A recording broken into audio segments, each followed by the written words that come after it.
도내 공무원들과 학생 70%가 군산공항 대신 광주공항을 이용하고 있습니다. 시간대나 편수 때문인데 개선 가능성을 살펴봤습니다.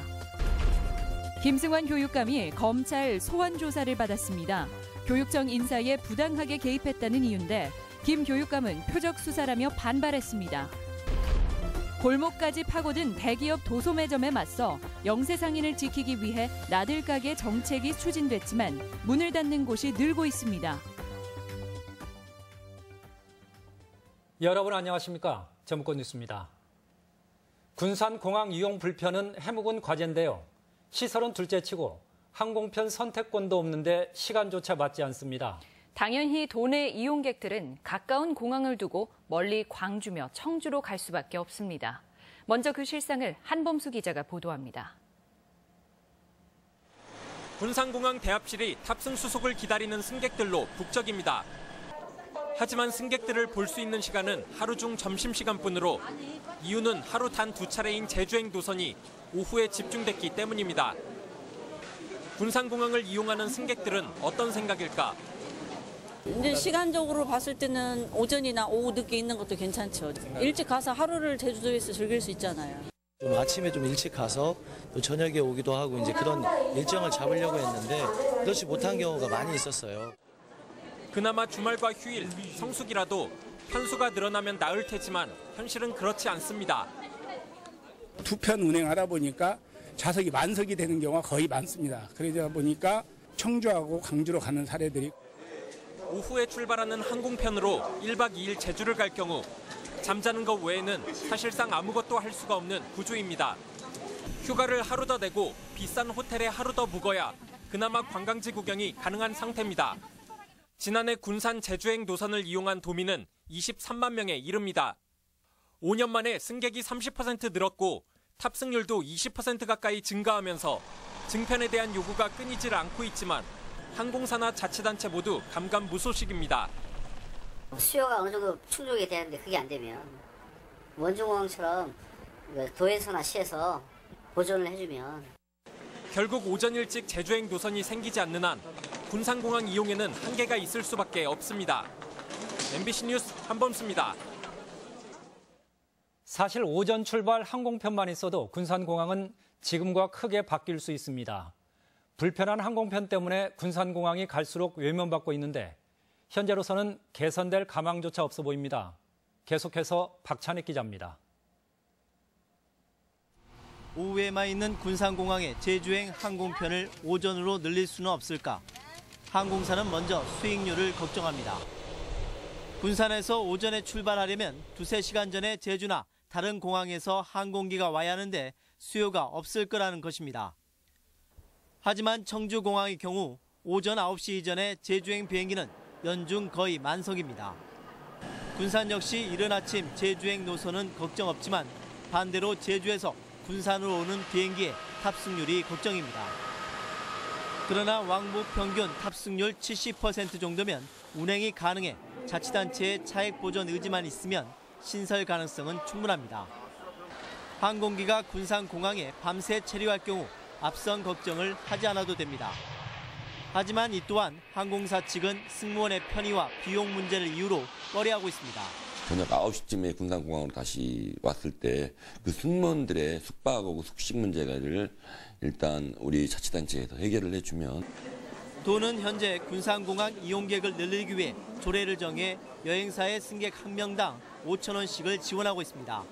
하지만 시간대가 좋지 않은 항공편에 이용객이 거의 없어 애써 만든 조례는 무용지물이나 다름없습니다. 이미 항공사들은 오전 증편을 자치단체가 원한다면 원활한 이착륙을 위해 연 2억 5천만 원의 지원을 요구한 바 있습니다.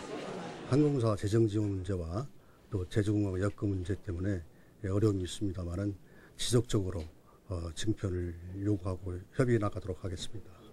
도민들이나 항공사의 요구가 정확한 만큼 늘어나는 항공 수요 증가에 맞춰 전라북도와 군산시 정치권의 적극적인 증편 노력이 필요해 보입니다.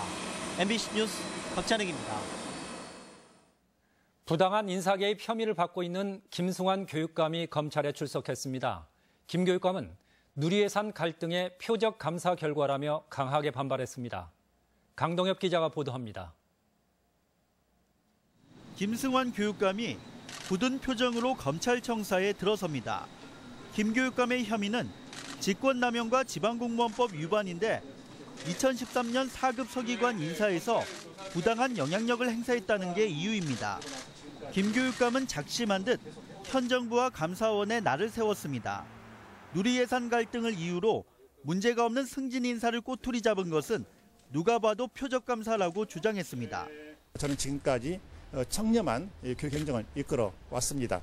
1%도 단 하나의 먼지도 제게서는 나오지 않는다는 것 믿어주시면 고맙겠습니다. 검찰은 교육청을 압수수색하고 행정국장과 총무과장 등 관련자 조사를 마친 상황입니다. 검찰은 확보한 자료와 진술을 토대로 김 교육감이 근무 성적 순위를 바꾸는 방법으로 승진 인사에 개입했는지 여부를 집중 추궁한 것으로 알려졌습니다. 전북교육의 수장에 대한 수사와 재판이 반복되면서 우려도 커지고 있습니다.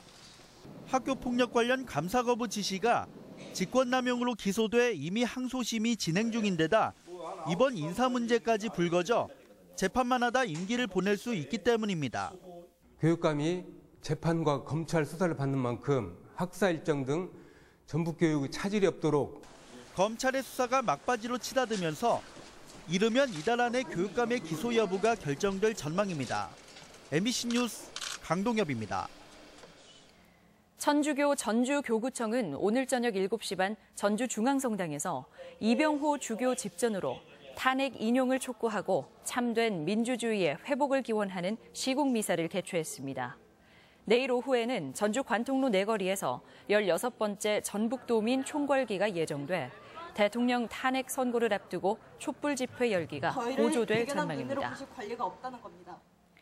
전국 쌀 생산자 협회 등은 오늘 도청 앞에서 기자회견을 열고 정부가 쌀 우선 지급금을 환수하는 것은 양곡 정책 실패를 농가에 떠넘기는 것이라며 고지서 반납 투쟁 방침을 밝혔습니다. 정부는 공공비축미 매입 가격이 농가에 우선 지급한 금액보다 낮게 떨어지자 차액을 환수하기로 했으며 도내에서만 2만 9천여 농가가 해당되는데 평균 환수액은 농가당 9만 5천 원입니다.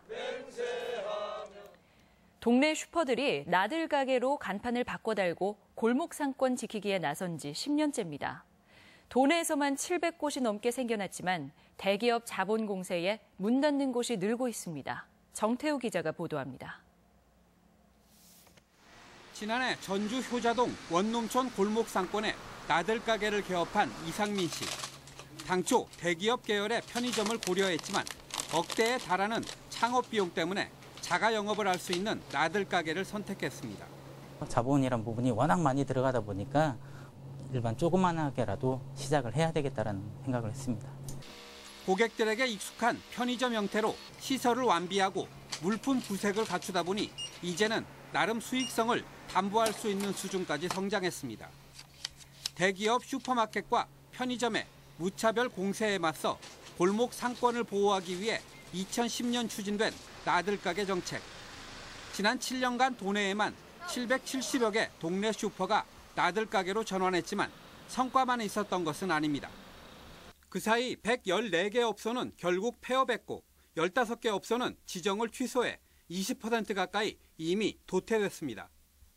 특히 시설 개선이 무엇보다 중요하지만 현재 중소기업청의 선도지역 지정으로 자금 지원을 받는 곳은 전주와 김제, 정읍뿐입니다. 한정된 예산이지만 우리 지자체 단체장의 의지만 있으면 그 사업 예산 내에서 점포의 그 시설 개선이라든지 여기에 대기업 편의점의 다양한 마케팅과 경쟁력을 갖춘 자체 브랜드 상품 등은 나들 가게로서는 차이를 좁히기 어려운 부분입니다. 결국 대기업으로부터 골목 상권을 지켜내기 쉽지 않은 게 현실이라는 사실은 재래시장 지원책 같은 특단의 대책이 필요하다는 점을 시사하고 있습니다. MBC 뉴스 정태우입니다. 세계 각국의 가위만 모아놓은 가위박물관이 진안군에 문을 열었습니다. 생활 주변에도 이런 이색 박물관이 적지 않은데 찾아보는 재미가 쏠쏠합니다. 이경희 기자가 소개합니다.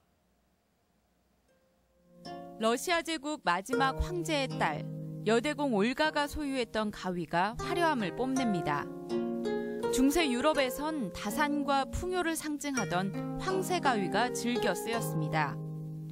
지금은 수몰된 용단면 수천리에서 발굴된 고려시대 철제가위는 천년 세월을 고스란히 품고 있습니다. 진안 마이산 북부 지역에 문을 연 가위박물관은 한국과 동서양의 희귀가위 1,500여 점이 전시돼 있습니다. 음식을 먹을 때 포도를 자르는 가위라든지 반숙을 먹을 때 계란 윗부분을 자르는 계란가위라든지 아주 다양한 가위를 볼 수가 있습니다. 전주 한옥마을에도 독특한 물건들을 모아놓은 이색 박물관이 많습니다. 남천교 근처로 자리를 옮긴 부채박물관은 전통도시의 매력을 더하고 세계 각국의 이색적인 모자가 전시된 모자박물관은 벌써 개관 7년째를 맞았습니다. 국내외 희귀 카메라 500여 종을 보유한 카메라 박물관도 독특한 볼거리로 인기를 끌고 있습니다. 한옥마을을 이렇게 구경하기도 하면서 옛날 카메라를 보니까 마치 옛날 카메라로 지금의 모습을 찍는 듯한 생각이 들어서 기분이 좋았습니다. 이색 박물관 대부분은 사설로 운영되지만 전북 투어 패스를 이용하면 무료로 관람할 수 있습니다. MBC 뉴스 이경입니다. 전북지방경찰청은 장애를 앓고 있는 동료 직원을 성폭행한 43살 A씨를 불구속 입건했습니다. 경찰에 따르면 장애인 복지시설에서 운영하는 카페 매니저 A씨는 지난해 1월부터 최근까지 6급 장애인 동료 여직원을 직장 안팎에서 성폭행한 혐의를 받고 있습니다. 오늘의 간추린 뉴스입니다. 전라북도는 예년 사례를 볼 때 3월 새학기에 B형 인플루엔자가 유행할 가능성이 높다며 손을 자주 씻는 등 개인 위생에 주의를 당부했습니다. 또 발열과 기침 등 의심 증상이 있으면 완쾌 뒤에 등교해 줄 것을 거듭 당부했습니다. 올해부터 평준화 지역 일반고가 중학교 내신 성적으로만 신입생을 선발함에 따라 성적 산출 지침이 발표됐습니다. 도교육청은 항목별 총점을 300점으로 정하고 그중 80%는 교과 성적, 그리고 20%는 출결 사항과 봉사활동 등 비교과 활동을 반영한다고 밝혔습니다. 교과 내신은 1, 2학년 성적이 50%, 3학년 성적이 나머지 50%를 차지합니다. 농촌경제연구원은 청탁금지법 시행 이후 첫 명절인 올해 설에 농축산물 판매액을 비교한 결과 지난해보다 25.8% 감소한 것으로 집계됐습니다. 특히 국내산 쇠고기는 매출이 24.4% 감소했고 과일은 31%나 줄어든 것으로 나타났습니다. 탄핵이 초읽기에 들어가면서 대선 주자들의 움직임도 빨라지고 있습니다. 전주 MBC 시사토론에서는 지난달 전북기자협회 주최 토론회에 참석한 5명의 대선 주자들의 당시 답변을 되짚어보고 전북목 찾기와 새만금 등 지역 현안에 대한 이들의 정책과 소신에 대해 검증하는 시간을 마련했습니다. 여러분의 많은 시청 바랍니다. 간추린 뉴스였습니다. 국민의당 전북도당은 4월 재보궐선거에 대비해 다음 주부터 후보 공모를 시작할 계획이며 민주당 전북도당은 오는 6일과 7일 공모를 예정하고 있는데 소속 의원 비위로 도의원 보궐선거에는 후보를 내지 않기로 했습니다. 전라북도에서는 다음 달 전주 4선거구의 광역의원과 완주 라선거구 기초의원 재선거가 확정됐고 전주 마선거구의 기초의원 보궐선거도 확실시되고 있습니다. 전라북도는 최근 조류 인플루엔자 AI가 다시 확산됨에 따라 하림과 동우 등 계열화 기업들에게 살처분 양계 농장의 입식을 이달 중순 이후로 미뤄달라고 요구했습니다. 도내에서는 지난 주말 고창을 시작으로 익산과 군산 등 모두 4곳에서 바이러스가 검출되는 등 AI가 확산 추세를 보이면서 현재 방역대가 해제된 도내 농가의 40%가 입식을 하지 못하고 있습니다. 결혼 이주 여성의 정착을 돕기 위해 학비가 지원됩니다. 전주시는 1년 동안 전주에 거주한 결혼 이민자와 혼인 귀화자에게 일반 대학은 100만 원, 방송통신대학은 50만 원 이내에 대학 학비를 지원할 계획입니다. 지금까지 전북권 뉴스였습니다.